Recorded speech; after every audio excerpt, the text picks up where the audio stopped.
Gérard Depardieu en Dominique Strauss-Kahn. La ressemblance physique n'est peut-être pas évidente, mais le projet semble s'accélérer. Après la Russie et la Suisse, l'acteur français est arrivé au Monténégro aujourd'hui pour rencontrer des producteurs afin de finaliser le budget de cette adaptation de la vie de l'ancien patron du FMI. Un rendez-vous important qui lui a fait manquer ce matin son audience devant la justice française pour conduite en état d'ivresse. Son avocat n'en a d'ailleurs pas fait mystère au micro de BFM TV. Il n'est pas là parce qu'il est à l'heure actuelle en train de finaliser le projet d'un film à budget conséquent avec la production de ce film dont le tournage doit commencer, je crois, dans la deuxième quinzaine de janvier au mois de à New York, donc à la fin du mois de janvier, dans un hôtel connu depuis une certaine affaire.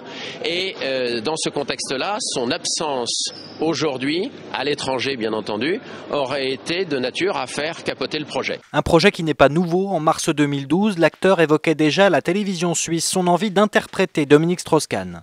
Il n'est pas aimable, il est un peu comme tous les Français, un peu arrogant. Je n'aime pas les Français d'ailleurs, surtout comme lui. Il est arrogant, il est suffisant, il est jouable.